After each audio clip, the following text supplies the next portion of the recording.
Hello, my name is Steve Gearhart and this is the Unagi Observer. Thanks so much for stopping by and watching today's video. Today's video is a little bit of an oddity. I'll explain in a moment, but first I want to say a couple things. First of all, I'm going on vacation, so next week's video, there will be a video next week, but it's kind of a nostalgia video about Otaku. Actually, it's part one of, I think, two videos that I'll be doing for Otaku, since Otaku is going online this year because of COVID-19.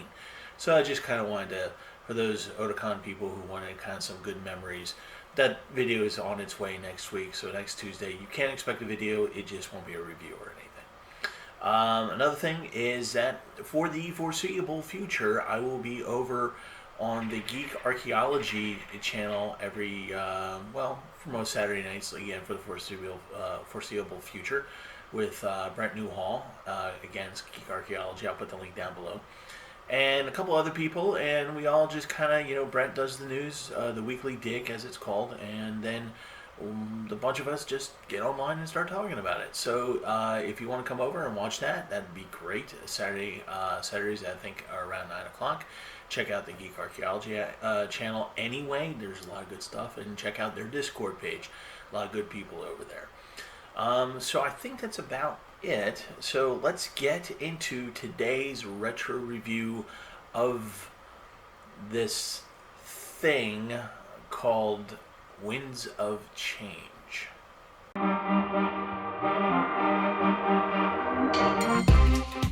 Winds of Change is a 1979 movie.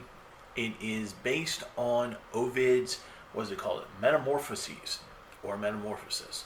It's an old classical Roman poem, again written by Ovid, and it details a lot of different, beginning of the world, kind of how the world started, Greek, Roman mythology. It talks a lot about characters like Medusa and Perseus, and things like that. So what they did is they chose 5 kind of little stories out of Ovid's poem and set it to music. So that's basically it. There's a narrator. Other than the narrator, there are no voice actors. It's basically the narration and music detailing these 5 stories. One of them talks about the beginning of the world. Another one talks about Akaton, who was one of the world's first hunters. Perseus deals with the goddess Diana, things like that. And so it's not so much that it is a movie of a story, but it is a movie of imagery and music. And I'll talk more about that in a moment when we talk about production, which will be now. So first of all, this channel is supposed to be about retro, or about stuff from Japan or Asia, or things like that. And this season is supposed to be about retro stuff, whether they be television shows, movies, or whatever. Winds of Change kind of falls into the category of whatever, for the following reason. It was directed by a Japanese animation director. It was produced by a Japanese studio, but it was not made for a Japanese audience. It was actually made for an American audience. An American audience was the target category for this. And so that kind of makes it odd. So it actually has 2 American release dates, and then it started being released in Japan shortly after the second reissue. So yeah, there's different versions of this movie. So the most current version that you'll be able to find readily available is Winds of Change. That is the final version. There's another version previous to that where they sort of tell the stories in a different order, and the music is completely different, and the narrator is also different. There's another version which actually coincides with the Winds of Change version, but the narrator is different. It's a Japanese narrator. So let's start with how Winds of Change even started. It took 3 years to create. It took a long time to make this movie, and it was an attempt to provide a rock and roll answer to Fantasia. No, I said rock and roll, not rock and roll and disco, just like the box set, because the original version was called, depending upon where you were in America, it was called either Metamorphoses or Orpheus of the Stars, and same thing later on in Japan, it would be called Orpheus of the Stars. And the original version had music written by Mick Jagger and Joan Baez. And the narration was done by Paul Frees. Very interesting sounding concepts, and I have never seen this version of it, so I can't readily find it. So if anyone out there knows where I can view this, please let me know, because I'm very curious about it. Also because people say that it is god awful, like the music is really bad and it doesn't fit the animation. So they did a reissue, and they did more of a disco music theme to it, and they changed the narrator to I believe it was from Peter Frees to Paul Frees to Peter Ustinov, who did a lot of narration work in the 70s and 60s and things like that. But and so they set it to disco, and the disco artist that made the music was Arthur Sims and Patty Brooks. If you know anything about disco, then those names will mean something to you. If you don't know anything about disco, I will simply just say a lot of hits during the 70s disco era came from these two people. So the reissue is definitely an attempt to make a really good movie. Now, I said earlier that the story isn't really that important.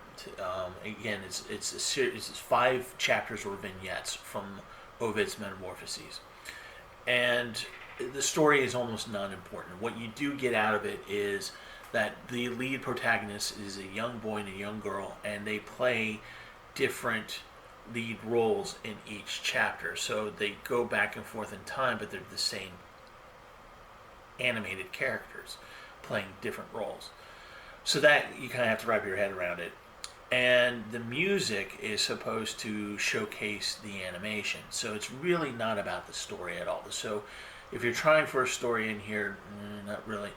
And Peter Ustinov, who does the actual narration, kind of sounds like he's drunk through the whole thing. So there's part of me that wishes that there is a version where there is no narrator and just the music, and maybe that would make the movie a little bit better, and not have his narration be so distracting and quite frankly useless.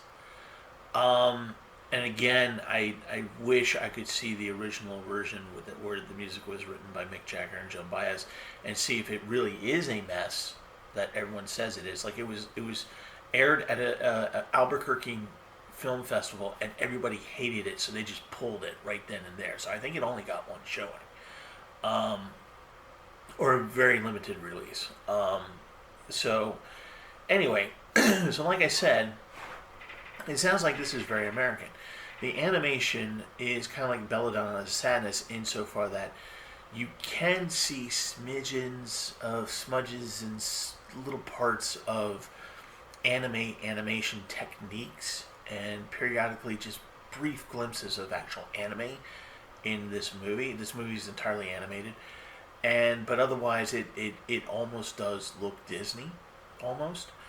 And but the animation that does exist is actually quite good, especially for 1975 standards. It flows. There's a lot of flowing to it. It does incorporate live action backdrop scenes, like oceans and deserts and things like that. And the motion is very, very fluid. It's enjoyable to watch. The disco music doesn't quite do the trick, but it's not horrible. It's almost like one of those things where like, if I could get a copy of this and then just mute everything out and put my own soundtrack to it, I could probably put a better soundtrack to it. So the animation is not bad. The music is okay. The narration is kind of distracting, especially since it's Peter Ustinov drunk, apparently. So let's talk about what makes it Japanese. Like I said before, the production company is Japanese and the director is Japanese. The director is Takahashi Masunaga. Um, some people might know that name. Others most likely will not, and will be very much surprised to know that this guy is still active in terms of directing TV shows and things like that. But in the 70s, he was known for a lot of Saturday morning animation cartoons. He directed a lot of them, he wrote a lot of them, and he actually drew some of them. One of the ones that he's best known for is Penelope Pitstop. So if you guys remember that show where it was a bunch of people driving these like hot rods around, and Penelope Pitstop is supposed to be the heroine of the cartoon, he's responsible for that cartoon, Saturday morning cartoon. So that's kind of his claim to fame. So he directed this movie. Now the production company is going to be interesting. It is, yes, Sanrio Communications Limited. If you don't know who they are, let me just tell you what other things they produce. Hello Kitty. Yeah, they're the people behind Hello Kitty. So this is 1975. They're decided, and they want to do things that their modus operandi is to promote things, all things cute and kawaii and all that stuff.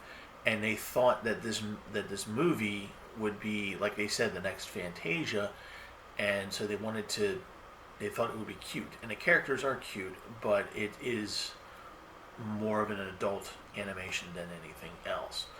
So the first version was done in 1979. It was finished in 1979. It took 3 years, so from 76 to 79 to get it done. Released in America. First version, I believe it was March 1979. They reissued it by repackaging it. It took a few months to make a new soundtrack for it. Laid the soundtrack down and kind of did a reorder of the chapters. And then they came out with the next version. And then within a few months after the wide release of that, American release, they did a release in Japan. And I've only seen trailers of the Japanese one, and it sounds radically different. So I don't know, like in terms of the narration. So I think they kept the disco music in that movie. So, should you watch this movie?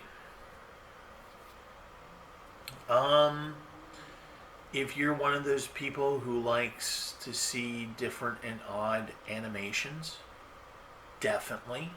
Like I said before, the animation is actually quite good in this movie.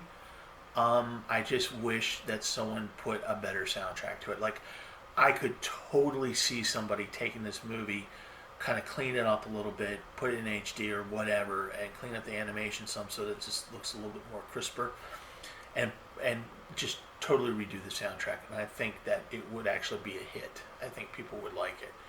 But unfortunately, we have the Winds of Change version, which has a drunk narrator, disco music that doesn't really fit what's going on. So make sure you drink a lot of whiskey before you watch this one. I think the whiskey will actually make it more enjoyable. Alright, that is it for this week. Again, next week I'm going to be on vacation. There will be a video next week. A little nostalgia video for you Otaku fans. Again, as always with this week, check out the Unagi Radio and see what offerings I have there that might inspire you to do an AMV. I do have a new list of AMVs to watch over on SciTube. The links will be down below, so check them out and enjoy them. And also, again, please stop by on Geek Archaeology YouTube channel, 9 o'clock thereabouts on Saturday evenings, and see what's going on. Maybe you'll see me, and wouldn't that be cool? Alright, if you like this video, please hit the like button. If you like what I do here, please subscribe. If we get up to about 250 subscribers, you guys get free digital sushi, and who doesn't want free digital sushi? Anyway, you guys stay safe out there. COVID-19 is still a thing, so I need you to wear your mask, social distance, and think smart. Be smart, because I want you guys to be healthy, so that someday, maybe, just maybe, we might meet in person, and that would be awesome and cool. So, love you guys, and I won't see you next week, but you'll be able to see a video next week. But maybe I'll see you on Geek Archaeology. All right, guys, take it easy. Be good. Love you. Have a good one.